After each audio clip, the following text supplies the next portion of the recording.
Yes, at the time, that was when I was managing Lower Marsh Market, and we were looking after Lower Marsh and all the retailers. And you came in and you said you had this idea for a unit which we'd really wanted to fill for a long time. So it was great to have someone coming in and having an idea for something that sounded very exciting for Lower Marsh. But I do remember thinking it must have been very early stages of your ideas of what it was going to be, and it was kind of bookshop / event space / cafe / just general space. And That's right. We kind of thought, this sounds amazing, but what? This is the Travelling Through podcast. I'm your host Emma, and today's guest is Will Dyson. London, as he says, is in his blood, but London has also challenged him to like his city of birth. This is Will's story about London, the world and life. Seeing it all come to life, and I guess the concept kind of became what it was because of the people that went into the shop and used the cafe and Yes. used the space, and suddenly it made sense.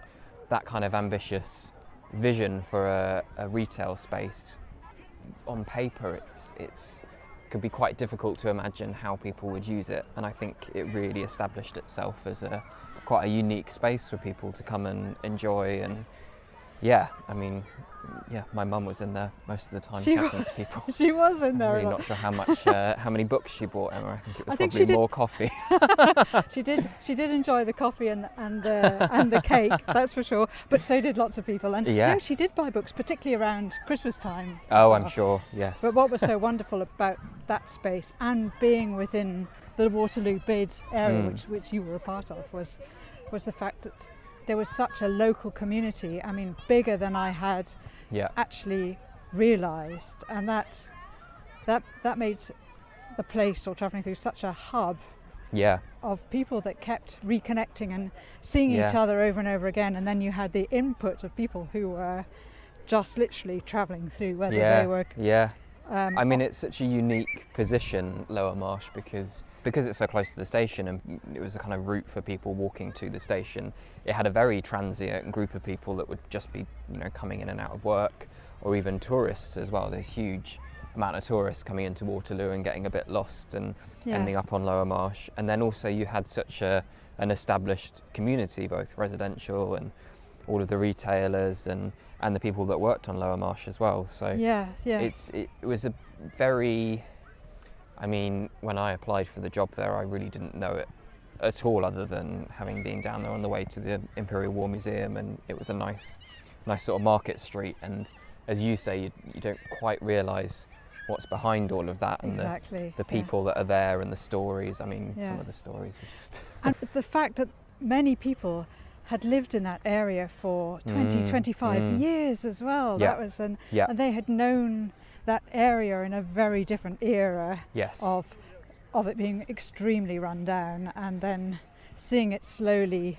coming up again after being a very thriving market space. And then and I think that was one of the challenges, and it's a challenge that comes with a lot of change, really, is that people will always remember the sort of heyday of an area, and it was much better back then when the market was selling XYZ, and there was always reference to a stall that sold everything from socks and underwear to shampoo and that kind of stuff, and people kind of say, that's what we need down here now. And actually, when you're trying to instigate change and adapt to change, because it's not like anyone came along and said, no, this doesn't work, we need to stick a food stall here instead. People shopping habits change, and what people want from an area changes, and I think that can be challenging for those people that have been there for a long time and want to still have that atmosphere that was there, and areas change, and it can be really challenging. Okay, so Great. After a slight technical hitch, sorry about that, Will. We're back on. We're back in business. So we were talking about the bids, the business improvement districts. Yes. So you worked actually in you've worked in three separate districts. The Waterloo, is it Baker Street? Baker Street, yeah. And now currently Bond Street, Oxford Street, is it? Now currently the New West End company, so we cover Bond Street, Oxford Street and Regent Street. but I do also do a bit of work in other bids and other areas. I went into consultancy, so I can kind of do a little bit of work here and there, which is nice really, because I get to be involved in such a broad range of different projects in different areas, so it's good. So at Baker Street I was doing more of the operational side of things, but I'm now more around sort of the placemaking. It's known as placemaking, but what does that mean? I guess Placemaking? Placemaking, Okay. yes. So public realm projects, planting, transport projects, anything around the sort of public space is my stuff at the moment. Yeah, I think the last time we spoke you were improving the cycle lanes and yes, also probably. Also cycling places for people to sort of lock up their bikes and everything. Particularly we're doing a lot of work around the recovery, reopening after lockdown. Yes. And there's a big sort of drive is the wrong word, but there's a big focus on cycling, pedal towards cycling. Yes. And I think as people are returning to work, or they will return to work later in the year, there'll be much more of a focus on sustainable transport. And I think there's a great opportunity, although the route of how it's all come about is obviously not great, but the opportunities that lockdown and the pandemic has presented for placemaking are actually quite exciting really. There's a much greater focus on walking, on pedestrians, on space really, I guess. Strangely enough, by the requirement from a public health point of view to provide more space has forced local authorities and similar organisations to ours to look at the amount of space that the public have to use and how that space is used.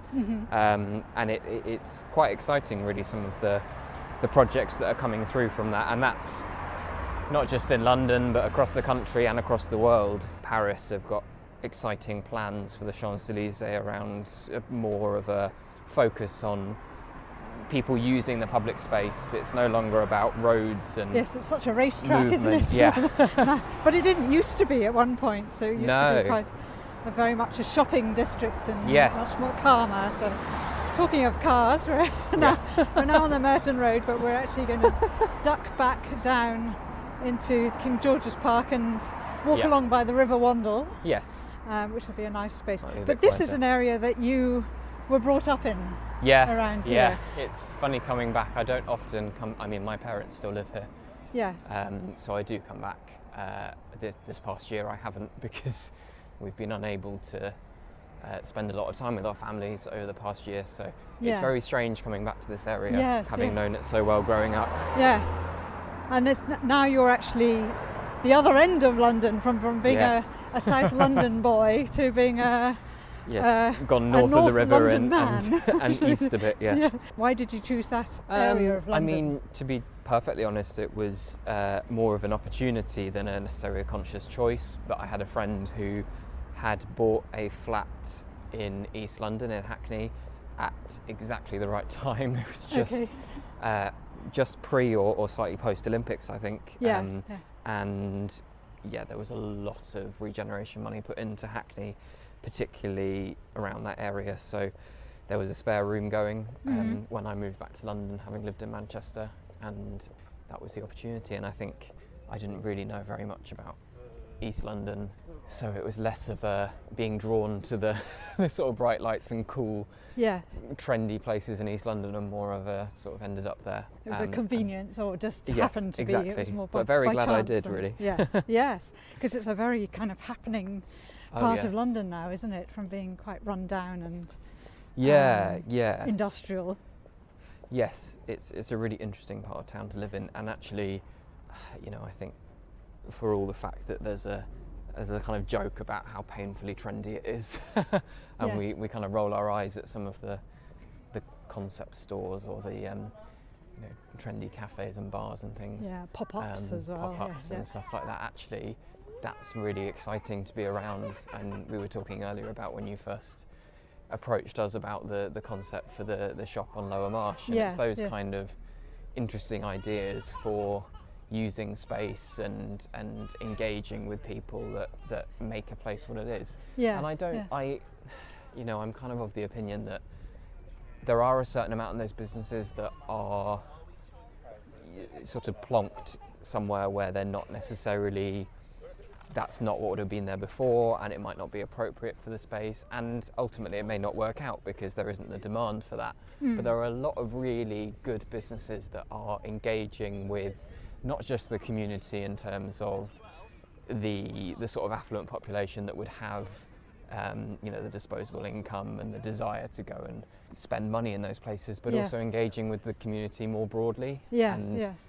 there's some sort of really interesting projects around East London that I think help to develop a community, and mean that you don't have this kind of top-down approach to gentrification, which everyone's a little bit allergic to. They are, yes. I mean, that's interesting because your home life, shall we say, is within that kind of nucleus. Yes. And yet your work life is very much in the opposite world. With very big commercial properties, buildings, and yet that is all kind of been shaken to its core at the moment, hasn't it, with pandemic and places closing. Yeah, and I think it's an opportunity. It's quite daunting, really, because we don't know what the next 12 months, we don't know what the next 5 to 10 years looks like in terms of the economy, in terms of how spaces will be used, particularly when we're talking about offices. Yes, I think there'll be a real shift in that expectation that people will be in the office 5 days a week. Exactly. And even that they'll be commuting at the same times that they were. So I think there'll be a lot of adaptation that needs to happen from places to look at how they're used and when people come and use them, and what they kind of want from an area. Really, it will be both exciting opportunity, but also it is quite daunting, really. And for you, and the whole kind of management team that works on these projects, it's turning the whole strategy almost on its head.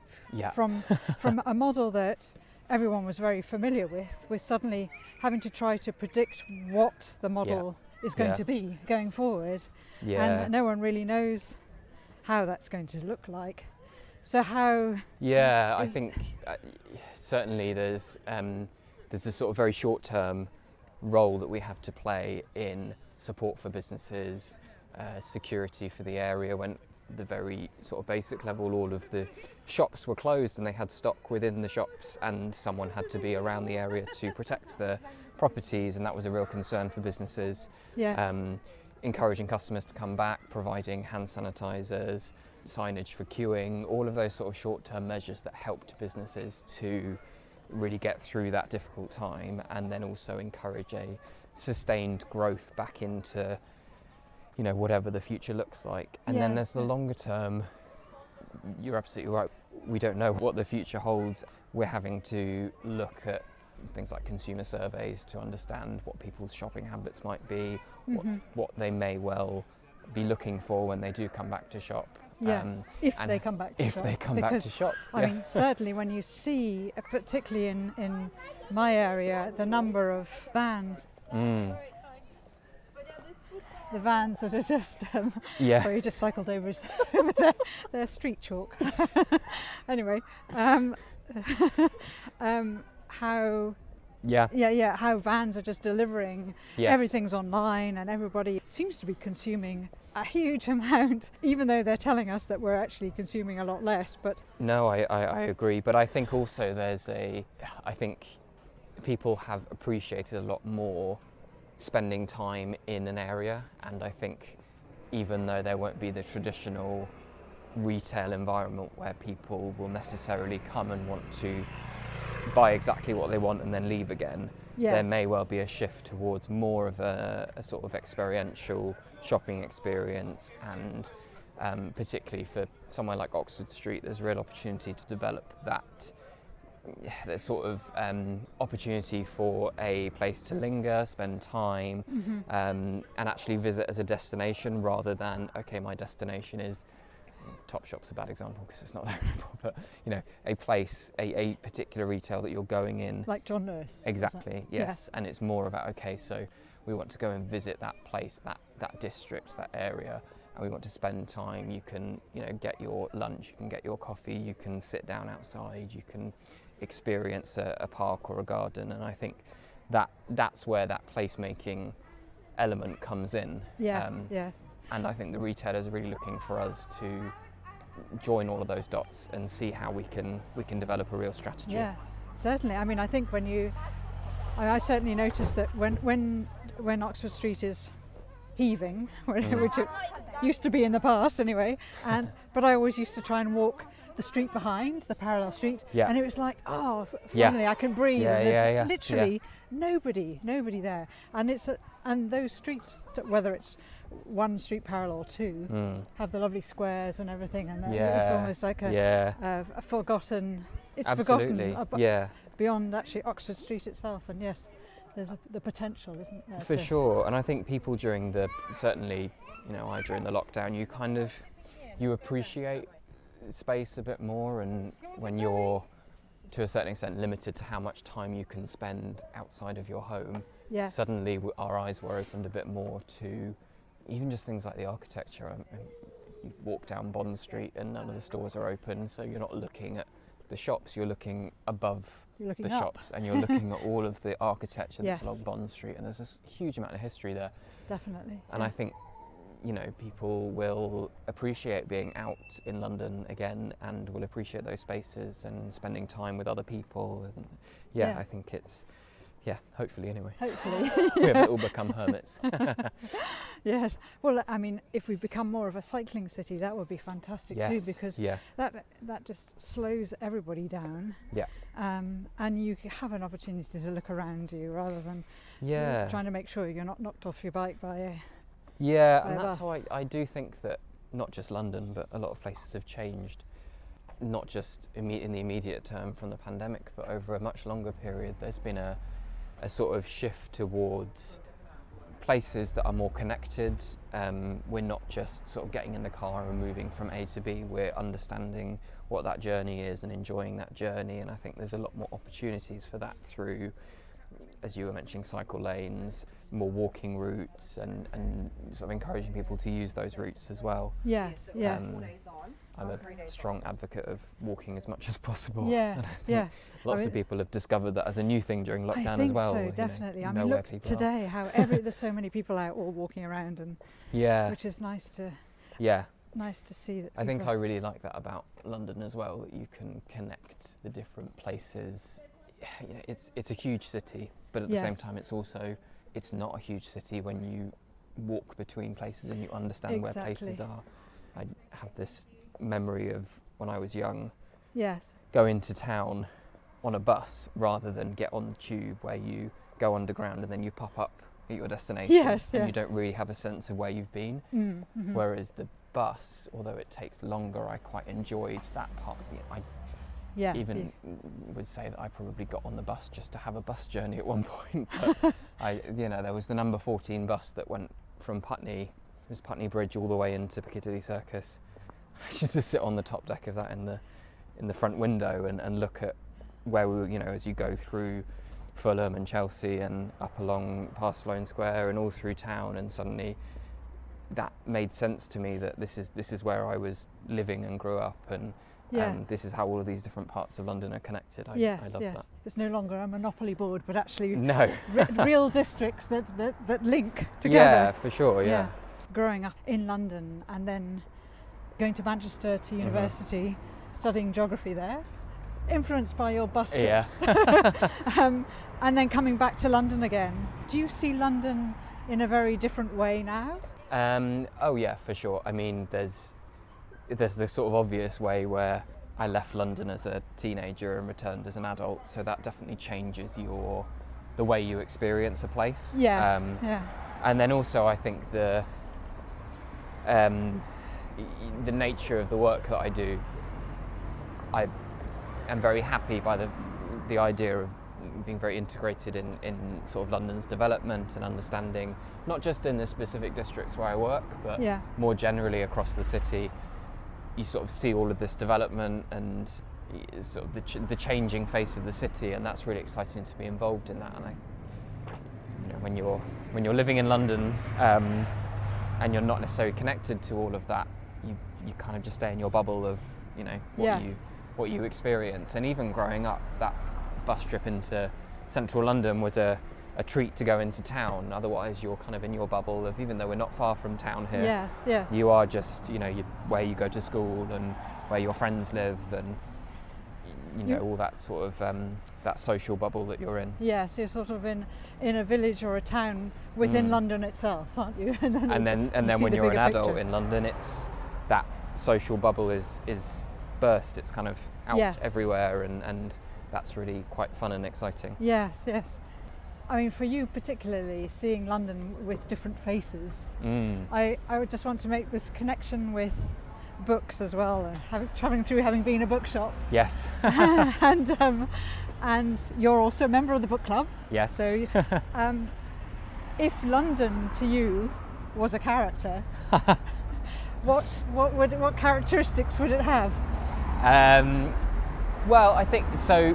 I'm quite interested by this idea that a lot of people, you don't get many people that you encounter who are from London, who have grown up in London, particularly when you're sort of in a professional environment. A lot of people have moved to London to work. Yes. And I think there's this idea that London is it's a place that you are temporarily at a certain point in your life, and it serves a purpose for work and fun and just generally that sort of fast pace part of your life, but there's a kind of expiry date on that.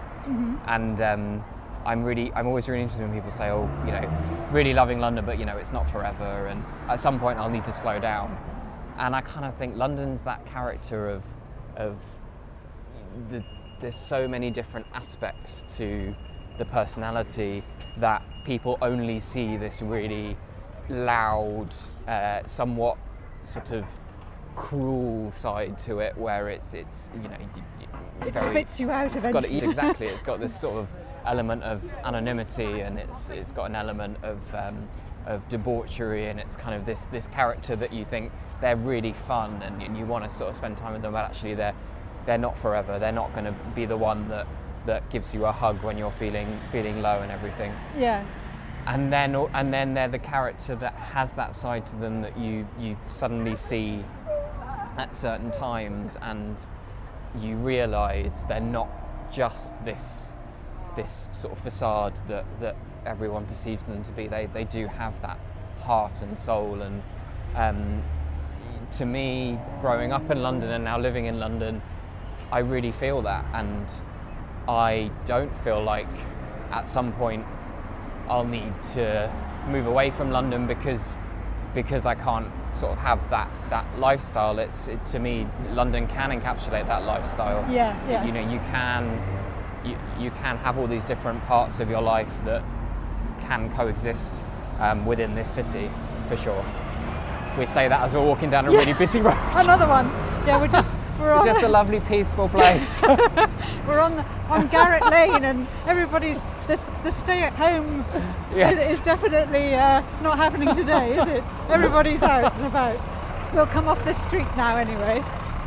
And but I think that Road, that to me, I don't see it as overwhelming because it's London. I see it as that there are aspects of living in a city which are overwhelming and tiring and tricky, and absolutely if you sort of allow yourself to partake in that for however long and it's not sustained, that's that's absolutely natural, and that happens, but it's not. I don't think that's necessarily absolutely essential for when you live in London. You're going to be completely consumed by all of this. So where do you go where you want to see the hard-hitting kind of lively party side of London? Obviously not at the moment. Well, outside my front door in Dalston is a start.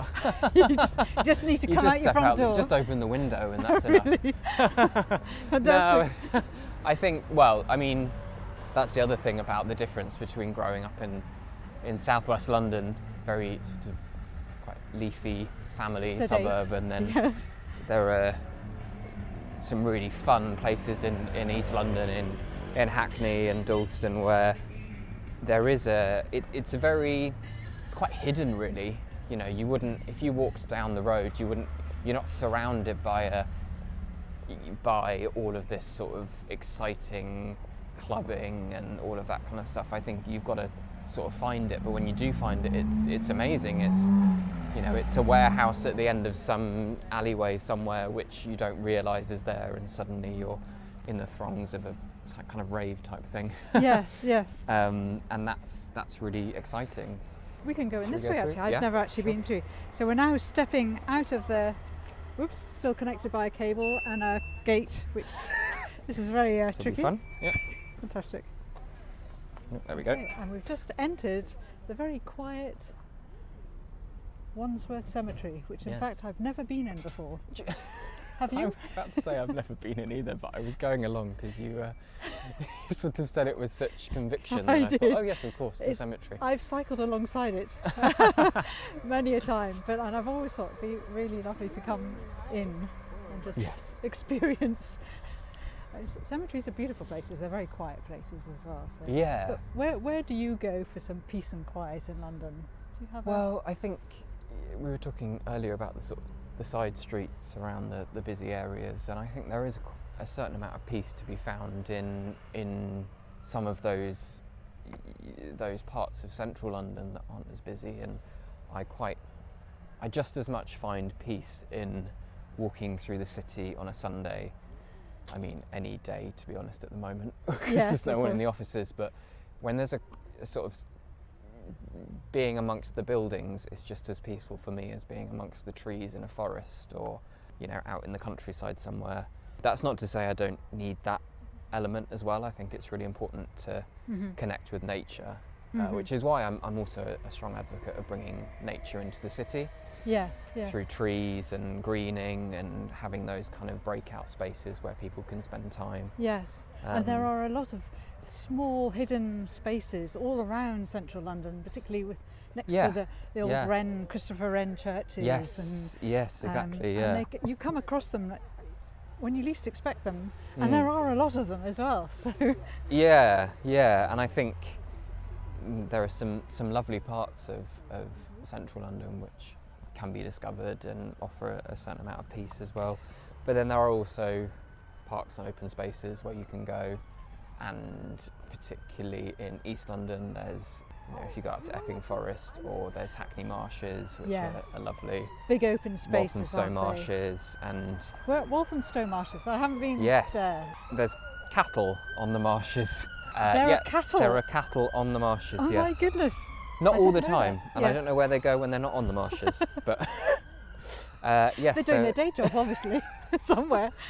And then they've just opened up more of the wetlands. There are reservoirs up there, which they've turned into wetland nature reserves, and Okay. there are loads of nesting herons, and it's a really nice place. Because that's something I've really noticed since this is early spring, but suddenly there are so many more birds Yeah. than I've ever seen. Or maybe I'm just noticing more, but it Yeah, seems there are more that's around. true. Yes. And more parakeets, which is a Lots of huge parakeets. issue. They like the salt in the bricks Do they? in my block, and Oh, so do they attach to the wall, and they will lick the salt. I think someone told me this, and I'm probably spreading a myth here, but yeah, so they attach themselves. So sometimes I wake up and to the sound of lots of very noisy parakeets outside the window, and they're attached to the side of the wall. Extraordinary. Well, I suppose actually, if you think about it, in the cages they would have salt bars, wouldn't they? Yes, yeah. So it would make that's sense. true. Yeah. So they have no known predator. No, A well, cat I think maybe, but that's one of the interesting things about how quickly they've spread around London. yes. In all the parks.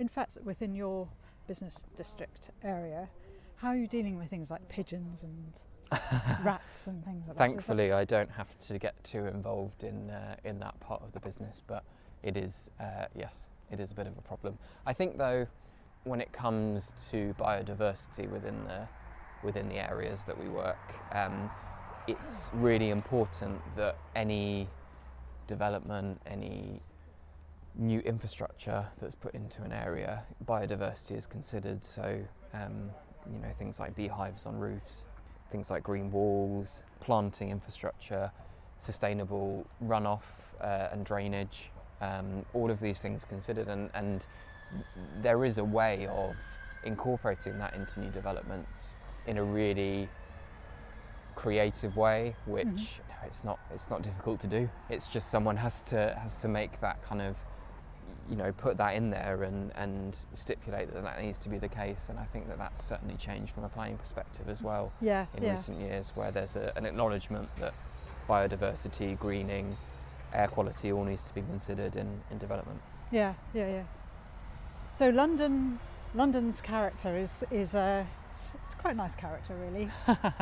Yes, I think so. Yeah, and once you get to know it, and it does take a little time to get to know it. It particularly, does. And for you, it is quite strange, isn't it? When it's something that it's in your blood. You've been brought up with it, so you don't know anything else except for this kind of a world. And so when you go to other cities, do you have an affinity with cities rather than? I think so. Yeah, I think if you're used to being in an urban environment, then that's a part of you. And I certainly feel that when I travel, I'm drawn to a lot of urban life. I do really connect with nature, and I think it's so important to find that space in nature where you can get that peace, and there are some amazing parts of the world, natural parts of the world, but there are also some amazing cities, and it's probably bad to say, but I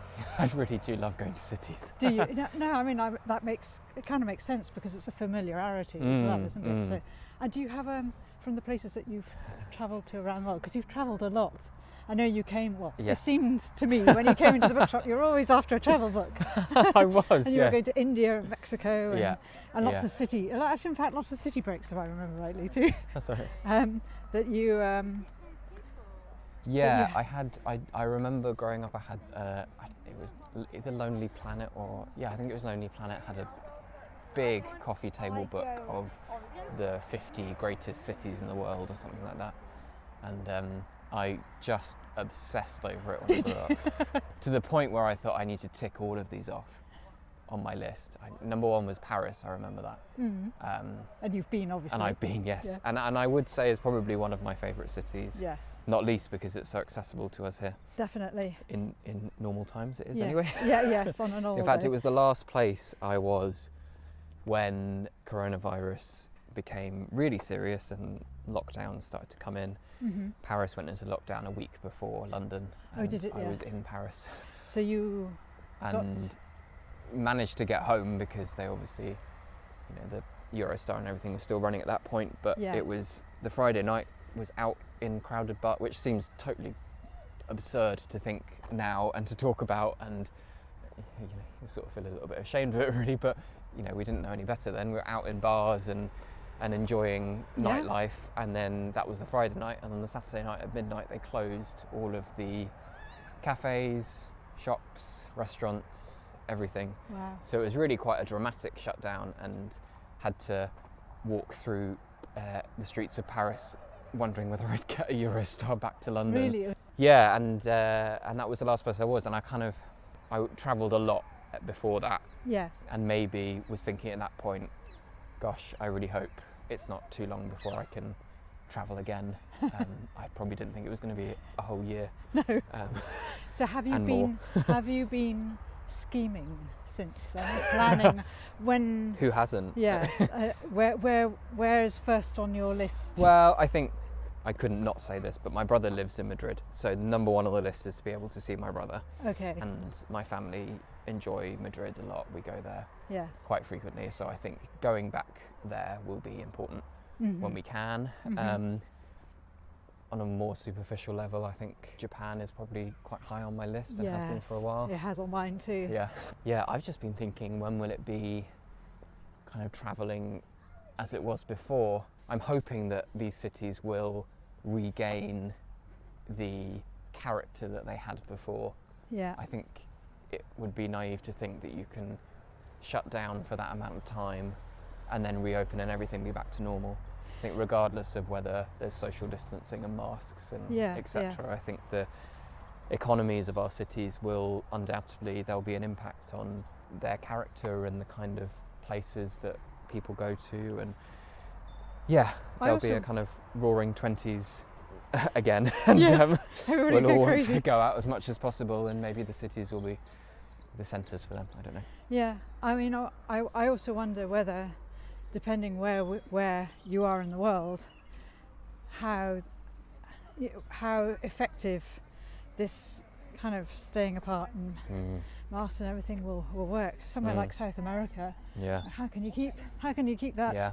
that whole joie de vivre that they have, and dancing and everything? How do you stop that when it's in Yes. the blood? Yes. You know, And there'll be a sort of geography to COVID, I think, in the same way that we have a geography to a lot of different diseases, whether it's yellow fever, or there are ways in which our societies are able to deal with health, and there are some countries where it quite simply they do not have the infrastructure or the money to be able to do what we've been able to do here in terms of vaccinations and people being able to live comfortably separately, and I think that will have an impact on how COVID looks in the sort of next few years, because it's not going to be eliminated anytime soon from the world, and so that will undoubtedly shape how people move around the world. You know, if we're restricted as to where we can go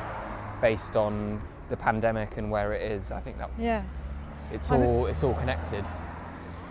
Yeah, I wonder whether it will also mean a mass movement of people to be somewhere, knowing that this is perhaps an ongoing thing. Yeah. So there may well be a big change, a movement of people to almost position themselves where they want to be for the next 5-10 years. I mean, I'm sure we'll see it on a local level as well, with the impact that this has had on people's priorities in life, and I think a lot of people may leave London and big cities because they realise that they would like to have that comfortable life outside of London and open space and not as many people around, and I think that will have a massive impact on culture and our cities. And also if you're working from home, people are going to want more space to do that.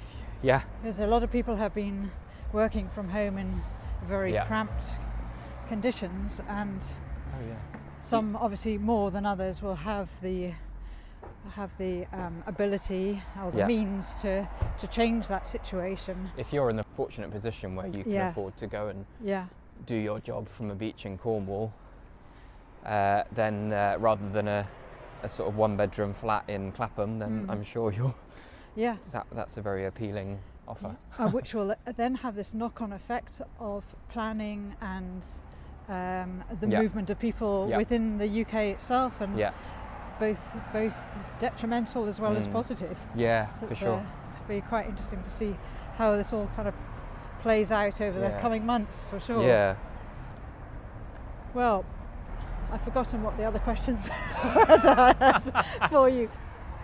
Coming back to London again, you were very unfortunate, I don't know whether unfortunate is the right word, or just unfortunate is probably unfortunate, appropriate. as well as wrong time, wrong place, all these scenarios which probably played through your mind as to which one it is. That you were walking over Westminster Bridge. Yes. When a mad terrorist in a car drove over, and you unfortunately were hit by the car and spent some time in hospital as a result. Has it changed your life in ways that you never thought it would do? Or has it given you opportunity is the wrong word, but has it made you reassess how you see London and how you see your place almost in the world? I think it is undoubtedly life-changing for many reasons. I think I mean, in answer to your first question, 110% it changed my life completely, and there's probably not a podcast episode long enough to go into all of those reasons, but particularly with my relationship with the city and the city that I grew up in, the fact that it was a deliberate attack on our city, on us, does change it somewhat from if I was just hit by a car walking down the street. Because there's much more to the context of it around the media attention. At that point, there had been a number of attacks in Europe, and we were, in essence, waiting for something to happen. Yes. And I remember thinking prior to the attack that the rhetoric in the media and in the sort of police advice and everything was that an attack is expected. It's sort of imminent, and there's only so much we can do. Yes. Never in a million years did I think I would be on the receiving end of it directly. Yes. But I do remember thinking it's going to happen. It didn't stop me from doing anything. It didn't stop me from being in crowded places. It didn't stop me from getting on the tube. I was in London when the 2005, when the July 7th bombings happened. Yes, as was I, so we'd had experience of it before in the city. Yes. The nature of the attacks in Europe at that time were, hostile vehicle, using vehicles as a weapon. But I don't think I never really thought, I shouldn't walk down this street with my back to the road because I'm going to get hit. And then it happens, and it's a real sort of, it's just horrific in every way, but it makes you think about, this is my city. I was going about my life, and suddenly it sort of stops suddenly, and you're incapacitated in a number of senses. Yes. Both physically, because you're injured and you're hospitalised and you have long-term injuries, but then also you are not able to mentally experience the city that you live in the same way, because for a long time I would not respond well to vehicles revving their engines, or loud crowded spaces, or any sense of panic, and I think that was really difficult for me, because I was very determined not to let it stop me living my life and going to places that I want to go to. I remember my dad, one of the things he said sometime after the incident was that his biggest fear, or not his biggest fear obviously, but one of his fears was that I would decide to leave London and essentially would sort of fall out of love with this city, and or almost fear it, and and fear it, and I was determined not to, and I think that it was a very valid concern, because all of my senses were telling me that I should fear this thing, but I was so determined, because I think it was a sort of deliberate attack on our city, but also on me, and I think that I wanted to make sure that I wasn't defeated by that. Yes. And I think I owed that to myself, but also I felt I owed it very strongly towards the other people involved.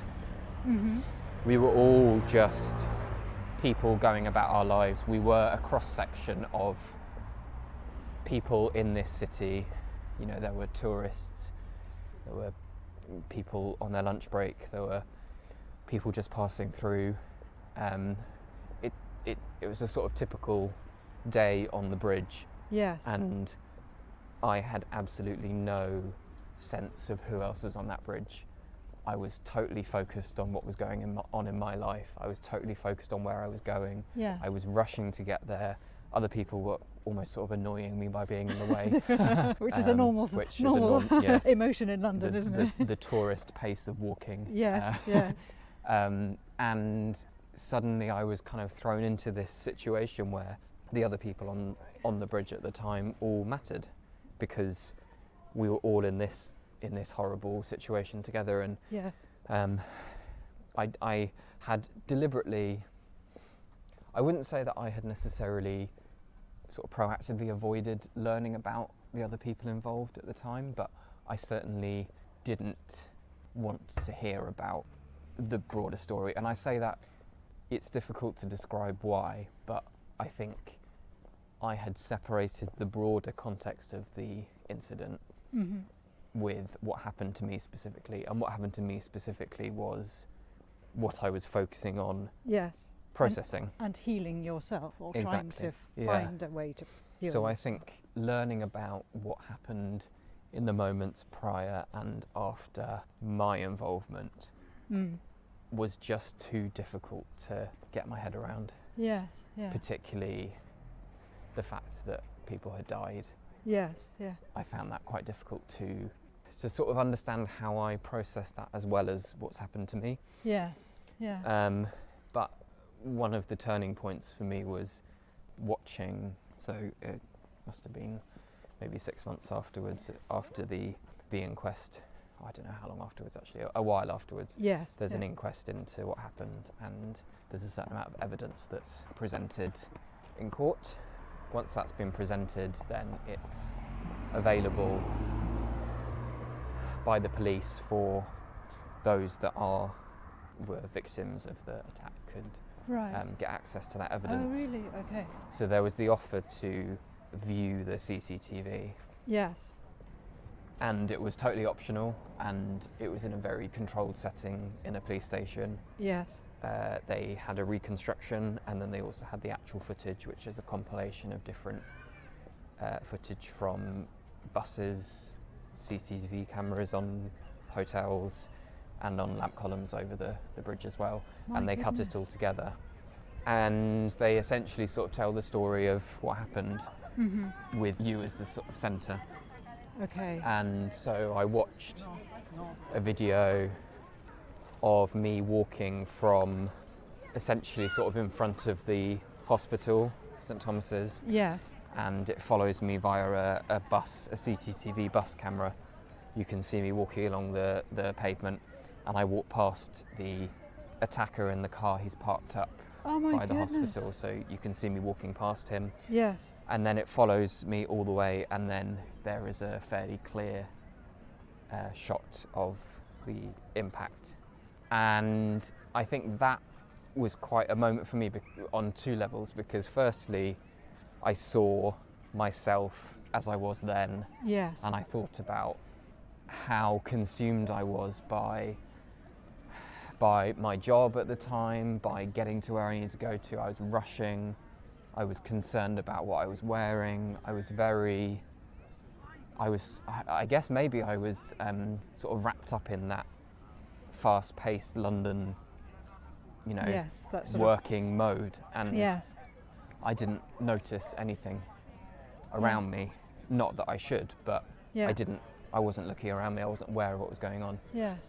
And at the point of impact, I'm walking next to a man, and he is also hit at the same time as me. Right. And he was one of the people that was killed.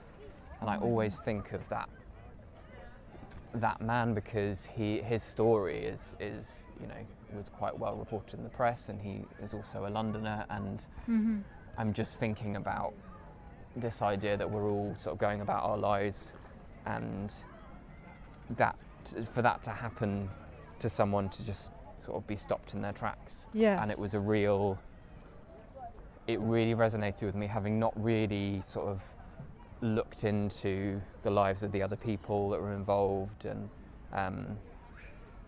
everything else around it.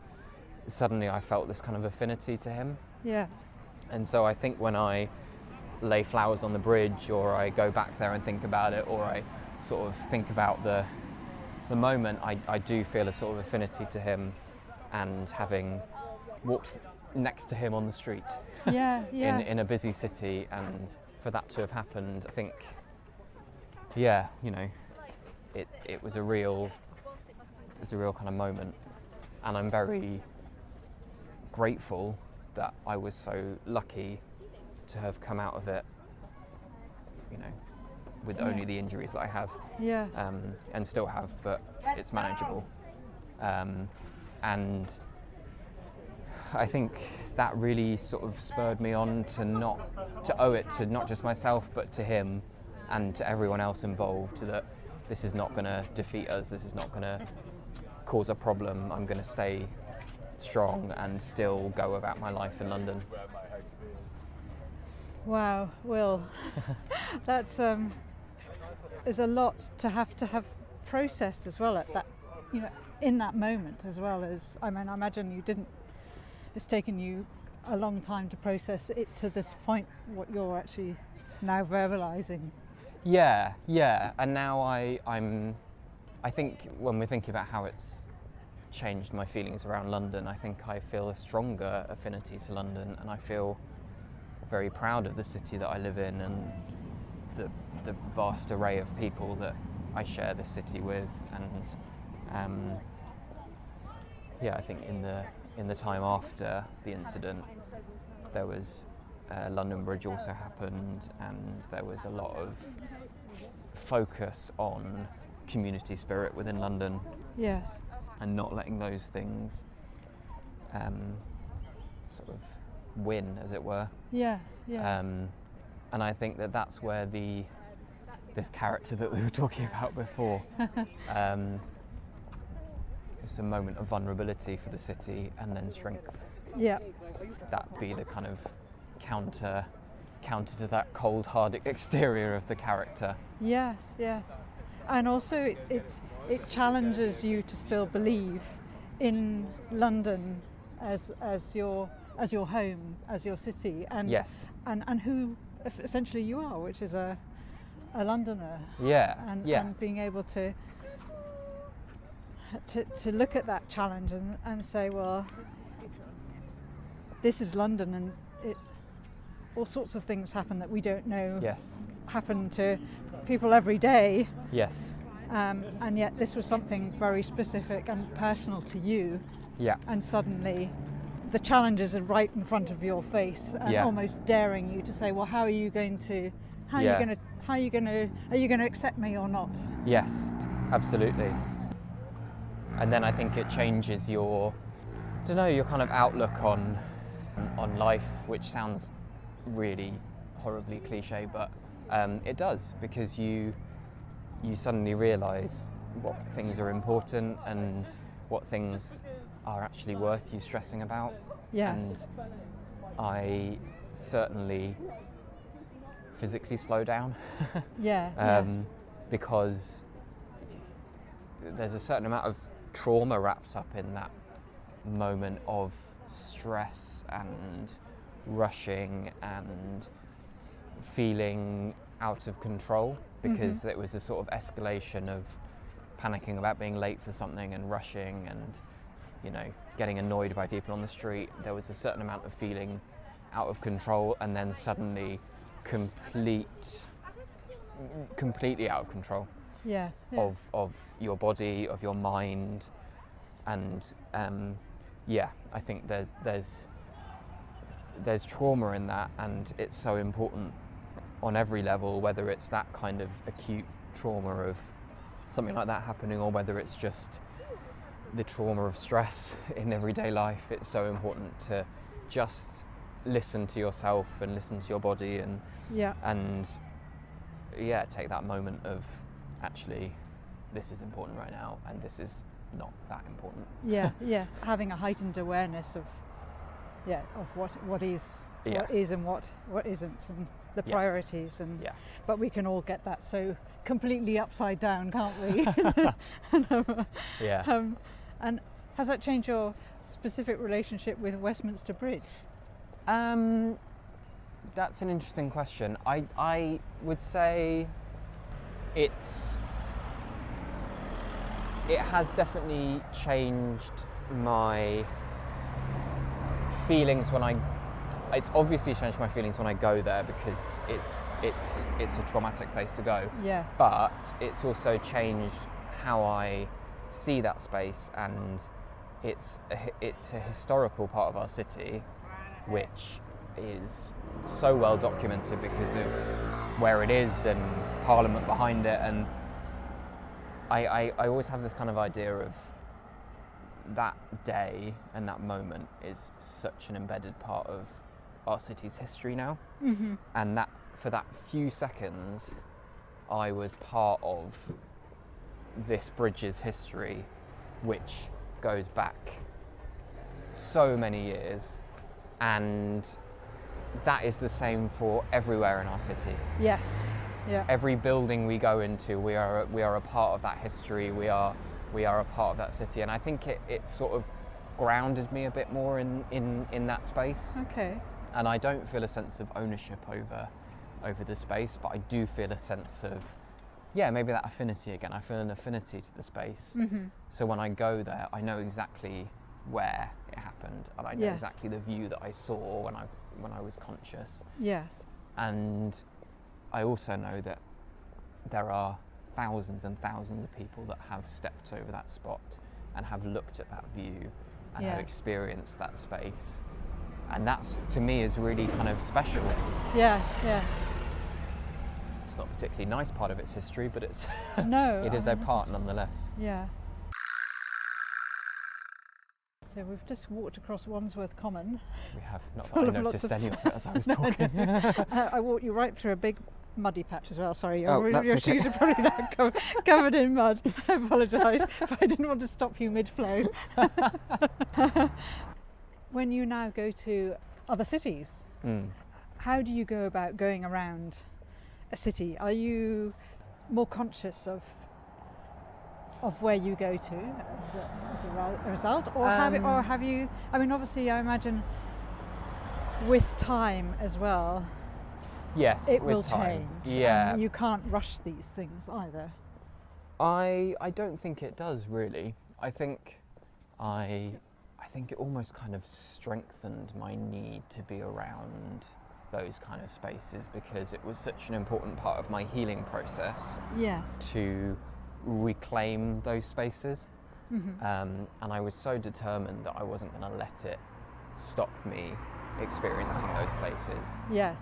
And it's another story that I won't go too much into, but there was an incident on Oxford Circus not long after, in the same year in fact. Oh yes. And there was it turned out to be not an incident, but it caused a great spiral of panic. Yes. And I was unfortunately wrapped up in that, and it triggered a really quite an intense panic attack that I hadn't experienced before, and unlocked a lot of trauma for me, which I had to kind of work through after that. But one of the things that was important to me after that incident was to go back to Oxford Circus as soon as I could. Okay. And to experience that space on a normal day, because it was a non-incident, things went back to normal the next day. And so I went back the next day and I just walked down the street normally, and that to me was a really important part of reclaiming that space and not letting it get to me. Mm-hmm. And maybe that links to the value that I put on place and space and experience as a place. Yes. And I would be really frustrated at myself if I ever let the trauma that I experienced stop me from enjoying those spaces and from living in those spaces. Yeah. Particularly not just in London, where it's a very familiar, the spaces where those incidents happen are important, but also, globally, whenever I visit cities and busy places, and there are times when naturally things are trigger points for things, but I would much rather find out what those trigger points are than live in fear of being triggered by something that I'm not really sure whether it will have an impact, and I place more value on my enjoyment of cities and enjoyment of nightlife and enjoyment of, I was going to say, being around a lot of people. We've not really experienced that in the last year. Yeah, well, yes, that's all we have, but at a distance. Yes. I think particularly with trauma, whatever trauma, we all sort of go through different traumas, and of course there are always triggers to that. And I think with the triggers, it almost allows you, if that's the right word to use, to process that trauma a little bit more until the trauma, it helps to weaken the trauma or the feelings of trauma. Yes, and I'm a strong advocate for working through that, and that's why it was so important to me to watch that video of the CCTV, because that was my story, and I didn't want anything that existed about that experience for me not to have seen it or read it or been exposed to it, because it hurts and it was really difficult, but that's my story, that's my sort of truth, and I wanted to understand it as best I could. And I think that's the same for a lot of things in life. When something is difficult and we're avoiding it, I feel like the best thing to do is to work through that and to... Definitely. And if you have something tangible to use as that to help with that process, that's of course, obviously wow. Well, thank you so much for sharing that with us, because it's no, you're welcome. It's now 2017.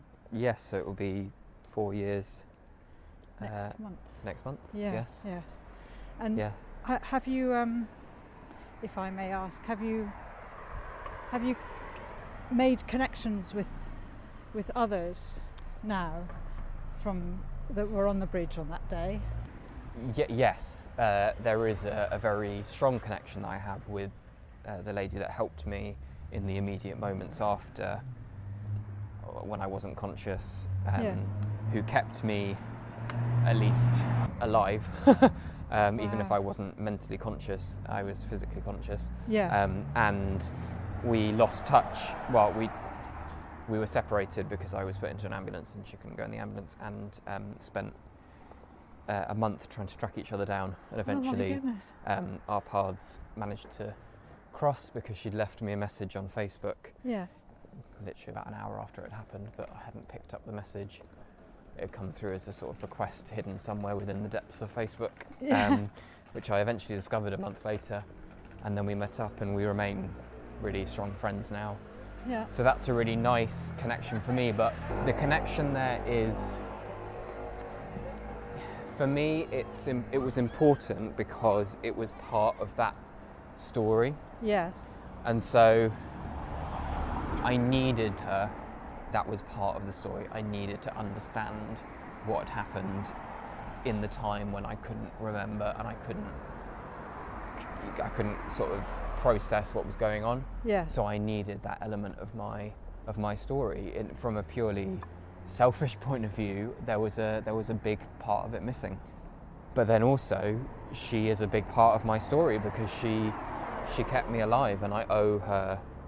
Well, there's no value you can put on that, but I wanted to thank her at the very least. And that's why it's been important for us to remain friends, and we've gone way past the sort of, well, we are friends, we're not just strangers that You're not our polite paths have friends. crossed. Yes, exactly. So I think that's been really good for my recovery as well. And I think outside of that, it's a longer process of connecting other stories to my story.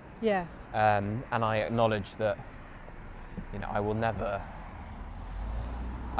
want to forget the broader context of it, because it is so important to pay respect to those people that were involved and weren't as lucky as I was.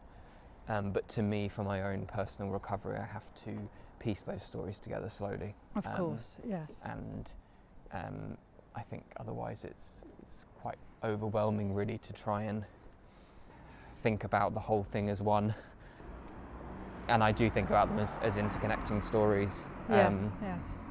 So for a long time I tried not to read anything about what happened. Slowly that's changing.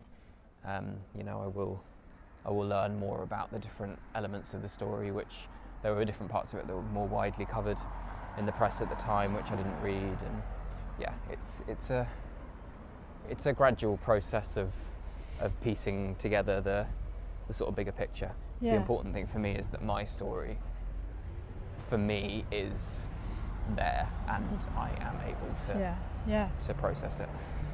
It's like with everybody, they are the central piece or the missing piece in the jigsaw. Yeah. But slowly that jigsaw will become a one jigsaw, but it will take many years before that.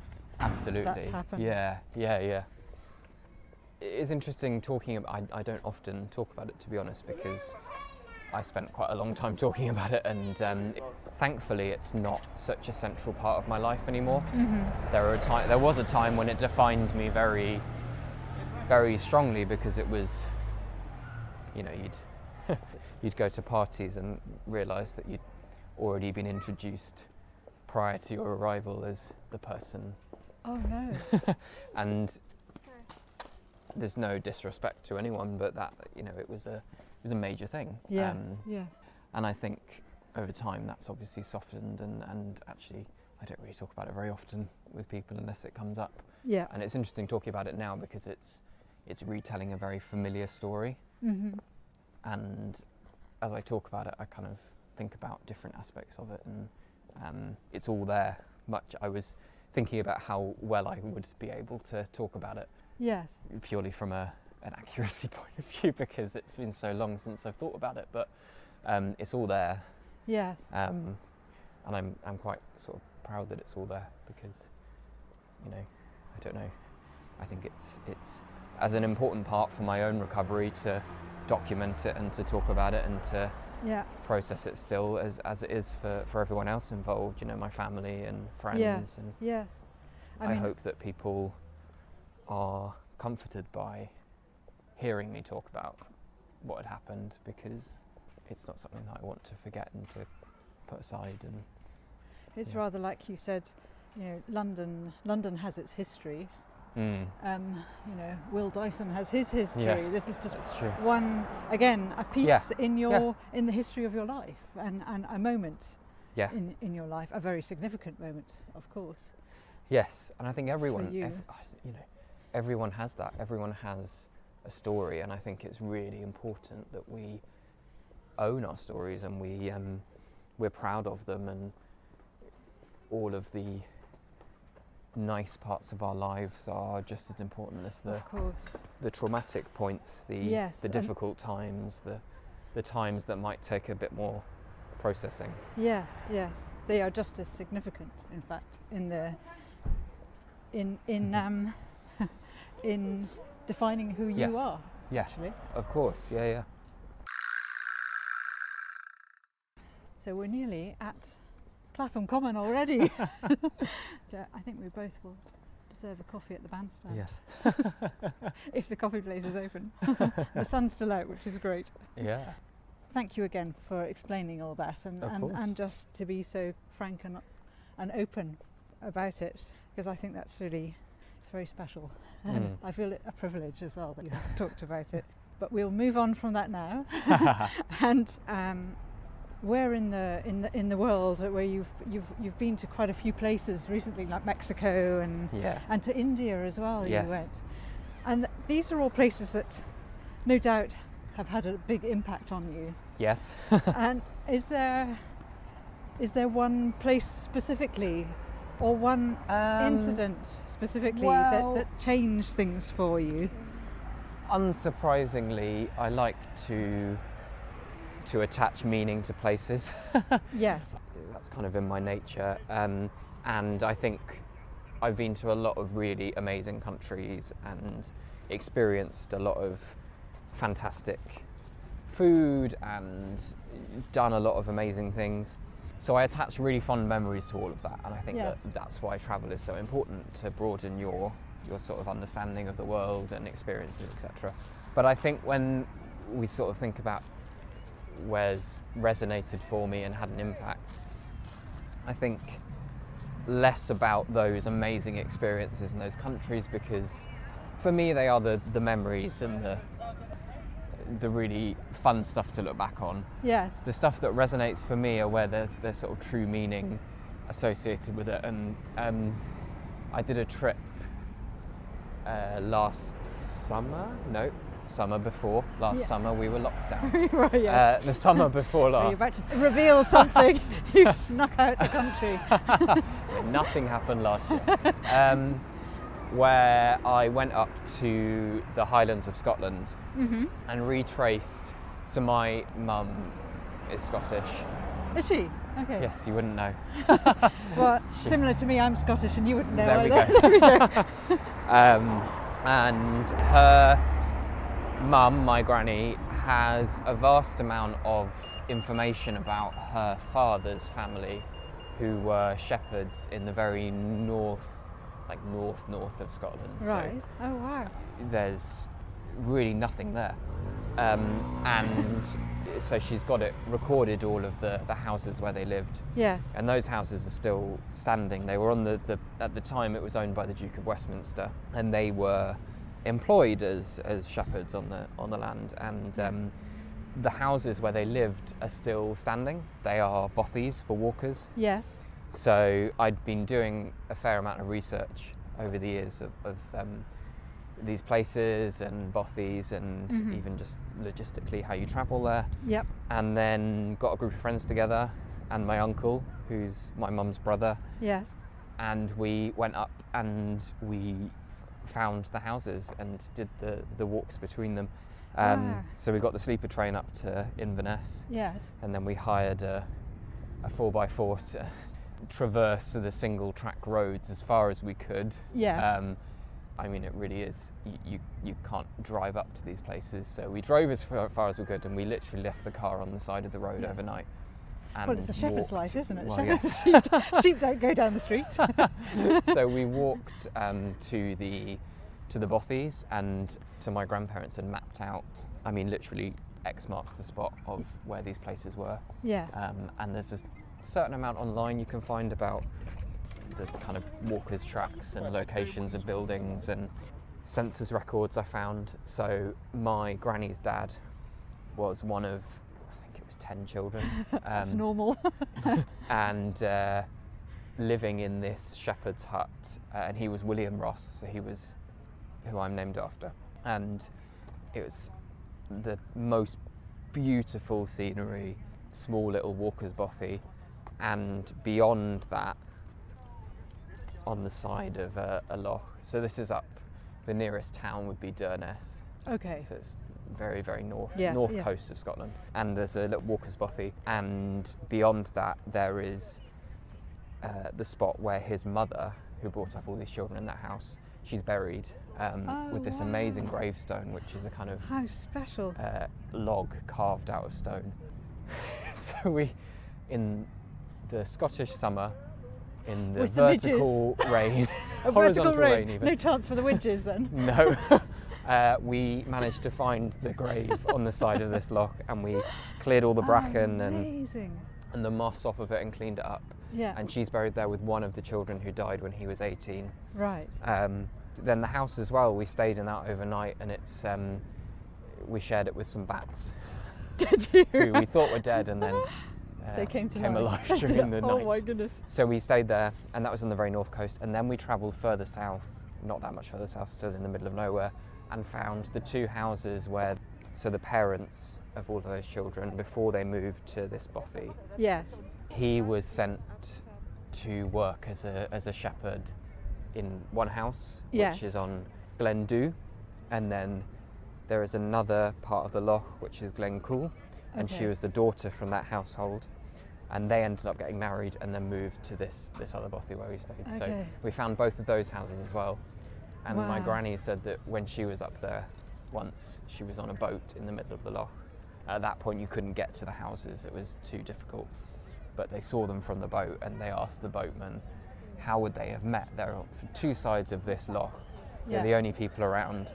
How would they actually have met and got married? And the boatman had said, well, it was lust, pure lust. And when you're there, you kind of think, actually, there is nothing else around. But the scenery there is just Stunning. breathtaking. Yeah. And yes. I think for me, that trip, both from a sense of the scenery and the land, just being in that place was incredible as a trip in itself. Yes. And then to have that connection to those houses and the story and to find the grave was just that added kind of, actually this place for me is really resonating. Yes. Wow, that's fantastic. That's a lovely story. And I mean, not story, but to have that as, to have just traced your roots like that.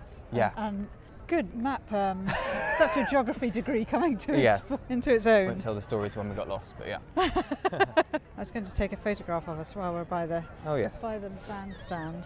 Yeah, Perfect. hopefully one of them. Thank you. That's great. So the coffee shop's closed, but we'll carry on. We've got to go down Oh, this no way anyway. problem. Yeah. Are you cold? Or I might put my coat on in Yeah. a minute. It's a bit colder, isn't it, once you've been Suddenly, out for a while? yeah, well, and also the sun's going. Yeah. It's not summer yet, that's No. for sure. So, Will, I've been asking you lots and lots of questions, and I'm just wondering, is there anything that you wished I had asked you and I haven't? Oh gosh, well, I feel like we haven't talked very much about books. That's true, yes. But perhaps actually it was you- more about stories from Yes. life. Yes. But do you actually have, that's a good point though, let's have a quick question here. What, do you have a favourite travel book? Oh gosh. Well, I think that actually the kind of books that I really enjoy reading are probably more books that are set in really interesting places and take me to those places, and I can sort of immerse myself in. It doesn't necessarily need to be a far off place. It can be somewhere, it could be London, it could be anything, but it's a book that it's not necessarily integral to the story where it's set, but it takes you to that place. Yes. And I don't get on very well with fantasy land Okay. and fantasy places because I can't really resonate with that. Yes, I like struggle something as where well. I like something where I can really sort of even just research afterwards and find pictures of it and sort of look at the place online, and I think that for me is what resonates. So it's less about travel writing and more about literature in general, which is set elsewhere. But I think novels like Murakami's books have really inspired me to want to go to Japan, and Yes. I think there's some really great foreign literature that just inspires travel, and I think growing up that's what I was really into and interested in, Yes. as well as the 50 greatest cities in the world coffee table book. So how many have you ticked off the list, and how many have you got left to do? Do you know what? I should probably, when I'm able to go into my mum's house, I should probably go and look at how many of those cities I've now done. Yes. Do you know one or two specifically that you haven't, that you're dying to go to? Well, Tokyo, Yes. if I'm going to go to Japan. I have never been to Vienna, and I've heard lots of really good things about Vienna. Yes. Vienna's very nice. So that would probably be A on lot my. of Have history. you been? A lot of history to Vienna. Yeah. Well, Vienna's the hub really of kind of Central Europe. I mean, the big airport there. So when I was Yeah. going to Kosovo and to the other Balkan Of countries, course, yeah. it was always a stopover in Vienna, and then normally I had like half an hour max to run between terminals to catch the next plane. So I was always this mad woman like running between terminals, or sometimes the plane would just kind of screech into the stand and they'd actually have to pick me up from the aeroplane to get me onto the next plane. So in terms of Vienna itself, I did, because of fog actually, I managed to stay A long layover. stay over and see the city. And it was actually at Christmas time with the Christmas markets, and Oh, it wow. was Yeah. beautiful, really, Yeah. really beautiful. Great hot chocolate as well. Oh, that Yes. is good to know. Noted. So, but yes, I should really go and do Vienna properly, go and visit Vienna Yes. properly, and give it the a proper time and space to really Yeah. get to know it a little better than the way I have in the past. So yet to come. And Tokyo definitely is on my yeah, list. I'd love to go. Yeah, I think there's probably, I don't think there will ever be a point where I feel like, okay, I've visited everywhere I kind of want to go to. I think there will always be new places that I want Yes. that will creep up on the list. And do you see, so this is actually, let's make this the final question. Okay, Because I've been asking you so many questions here. Do you see London as your home? Do you ever see yourself not living in London? Yes, I think I've made out to be a complete sort of London forever. I will never leave. This is my heart. London will always be in my blood, but Yes.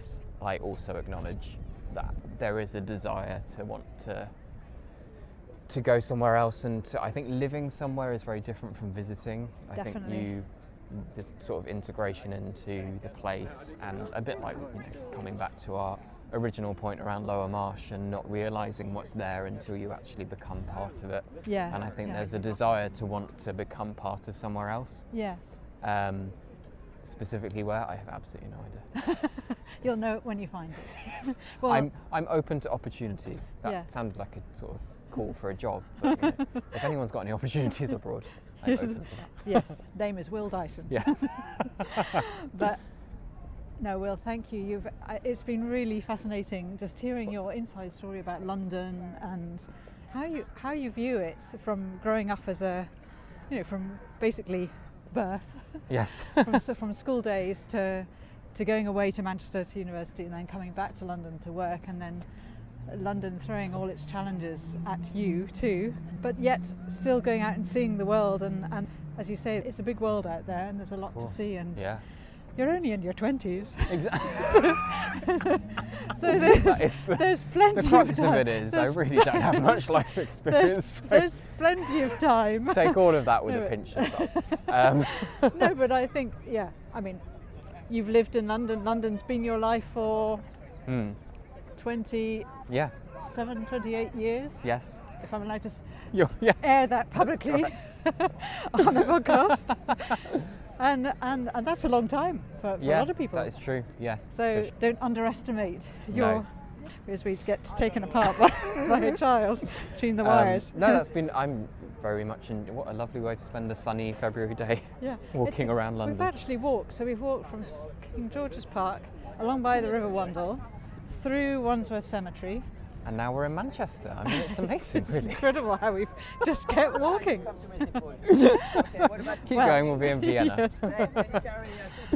Well, I should just say thanks again, Will, for being on the podcast, and we'll catch up again, I'm sure, soon. If nothing else, at the book club.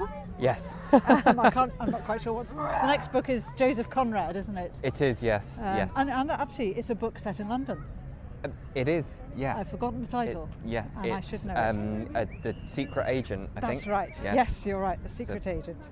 It has a shop in Soho. It's very interesting. Yeah. I've yet to read it. But, no, that's been really enjoyable. Thank you so much. It's been a pleasure.